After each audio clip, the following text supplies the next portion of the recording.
coming to work every day, I personally, I'm looking at the same river. I'm hearing the same sounds. Know the smells that the guys encountered when they came to work. Sometimes it's as if I'm here in 1910.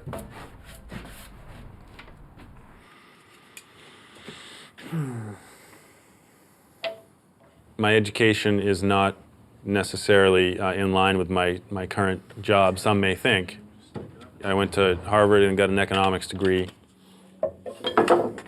My training in economics has been incredibly helpful. My official title here at Lowells is the boat shop manager and boat builder. Coming around, Gary. Coming around. Depends on which one you want to put first. You can say boat builder and manager, manager and boat builder. But the management has at least equaled, if not surpassed, the boat building side. So I've learned to boat build in minutes when I can, in between phone calls and emails. It's always been a challenge here since the shop became a nonprofit. One of my passions and missions is keeping this industry alive and this shop alive. I think it's important to continue building wooden boats because it's a connection to the past, just a real visceral connection to your ancestors.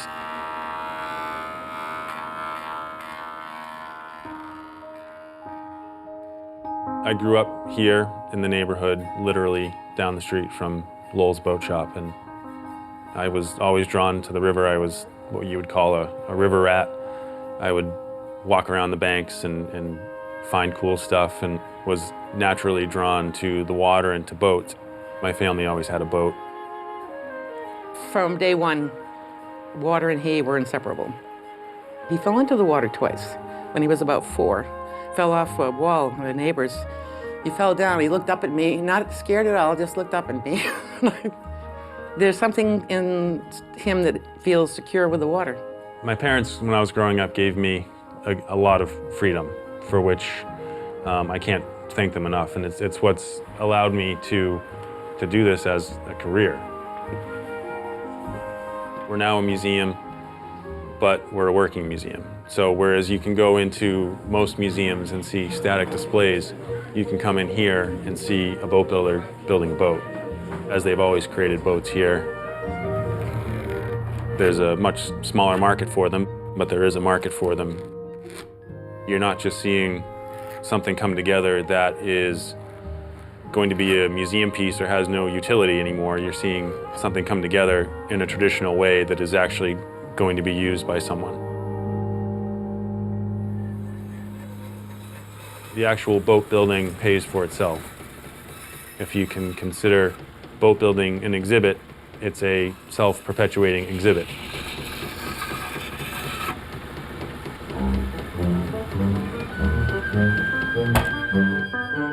Boat building in this particular area was big business in the second half of the 19th century.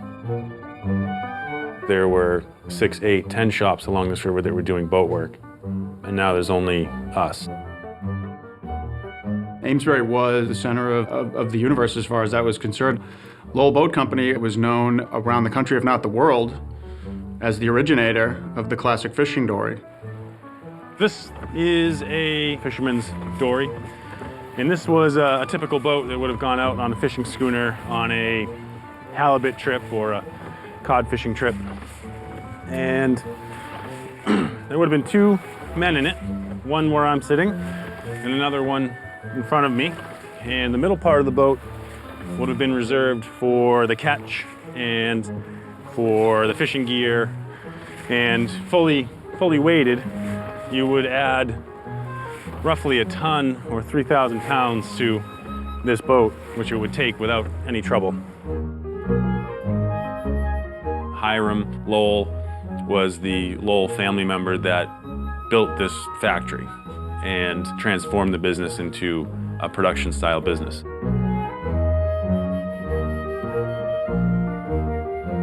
The beam behind me has a bunch of numbers stamped on it. They represent output from about 1920 1920 back to 1897.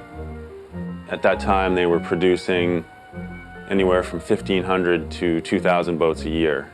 The peak year was 1911, where they produced 2,029 dories, which is an average of about one an hour.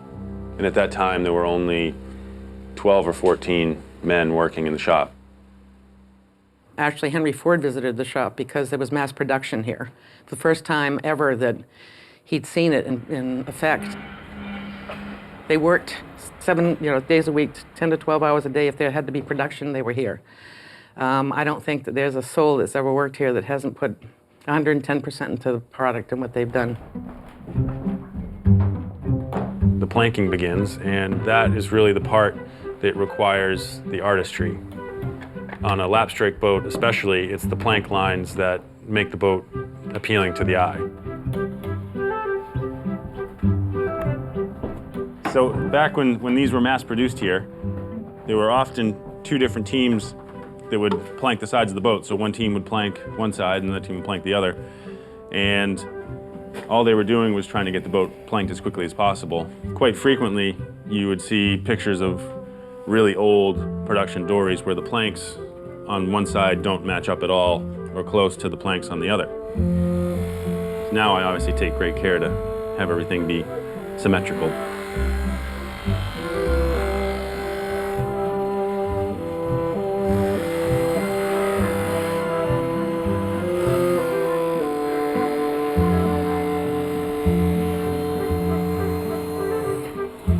This is where your eye is the thing that determines the shape. If it looks right, it is right.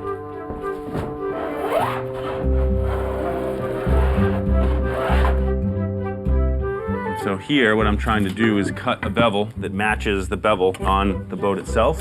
And the type is known as a dory lap, where the bevel is cut on both planks. And there are several different ways of doing planking like this. And this is just the traditional way here. It's not to say it's better or worse than anything else, but it's just how it was done and is done.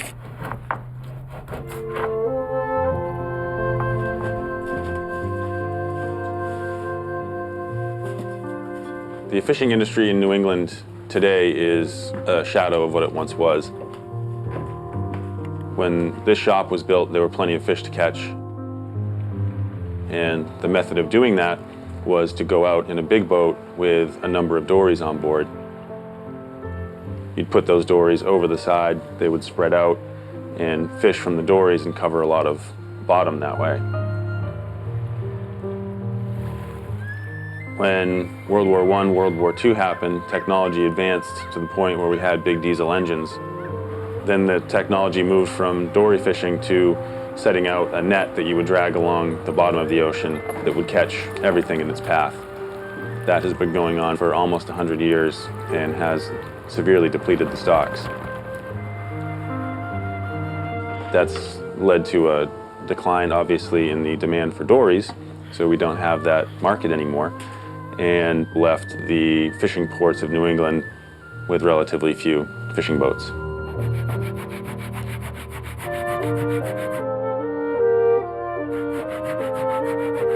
The future of the industry and of the shop is hard to speak to.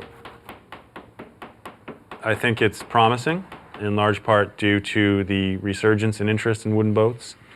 I also think that the customer base that I'm experiencing anyway is aging. And we're getting into an age when people never grew up with wooden boats. And the future of this shop, I really believe, is the education part. Anybody have a phone in their pocket? By bringing as much youth in here as I possibly can is exposing them to this kind of world.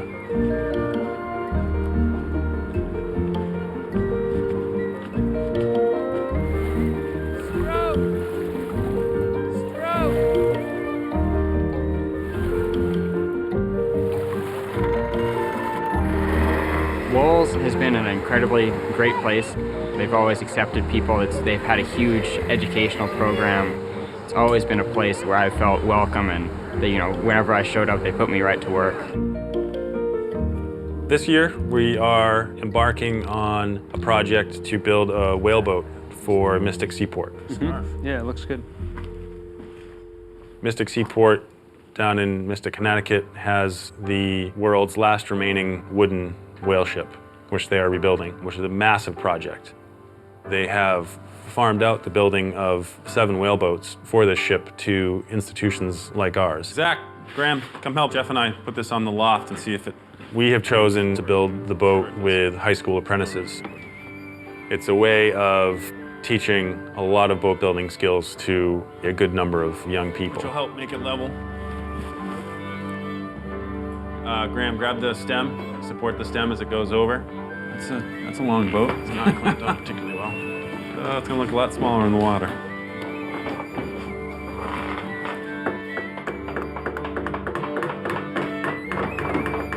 I would, of course, hope that they fall in love with boat building and want to be boat builders. I'm not at all counting on that. I can't expect anyone to have that passion, but I would love to think that I'm helping them discover that they do have a passion for this sort of thing and that they will follow it. Try that, see if that's gonna work better. A little more. Is not necessarily teaching someone only to go out and build their own boat, but it's teaching them how wood works, how tools work. It's meant to be a slow process. Try working with their hands or take an interest in something that is not mainstream. Yeah, go ahead and go a little deeper right into that saw cut there. Making something by hand is different than making something with a machine because you have to be connected with what you're making. There's nothing between you and your piece. Because we are here in a historic boat shop, it's almost impossible to teach the class without teaching the history. In doing that, I connect them to the boat that they're about to build. It was designed for men to go off of a large ship and harpoon whales. It was designed to double end, so when they harpooned the whale, it could turn around and go either way. When the whale would pull it along, it'd be called an Nantucket sleigh ride, because the whale would pull the boat for miles and miles and miles. A lot of boats were lost that way. Living history. One of my sons is in middle school right now and has been taking a monthly field trip down to Lowells, walking down along the river from the middle school to Lowells. I just saw David McCullough on 60 Minutes last night lamenting the fact that he thought we were raising a generation of kids who no longer have history in their lives.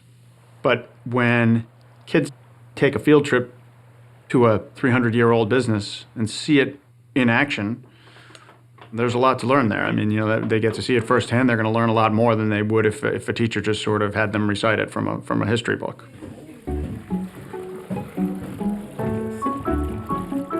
Beautiful.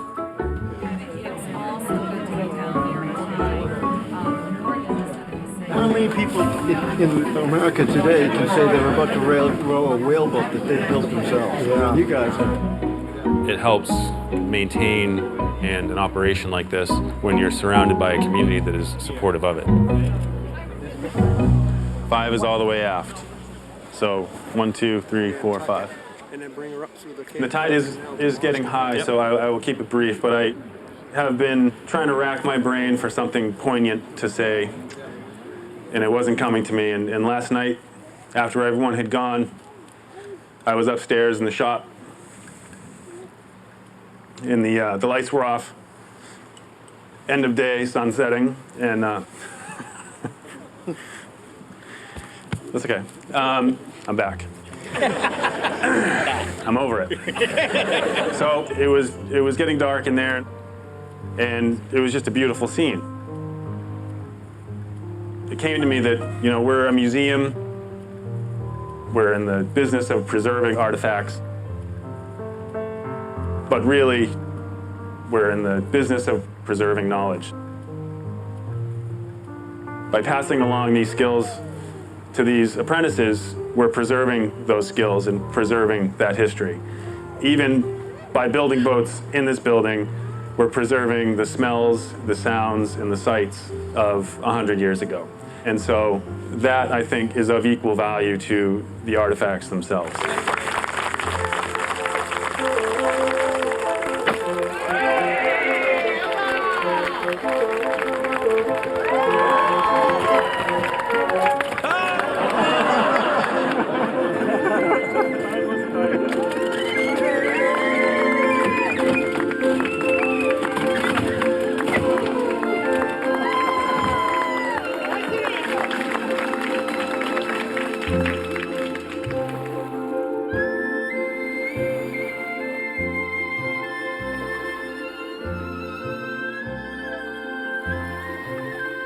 It's an incredibly rewarding process, you know, going from just having raw lumber to having a beautiful boat at the end of a year. Kind of surreal to actually be in a boat that you built. I definitely want to build more boats in my life. Volunteering here, I got a trade which will last me throughout the whole of my life. I'll always be able to have woodworking with me. I'll never lose it.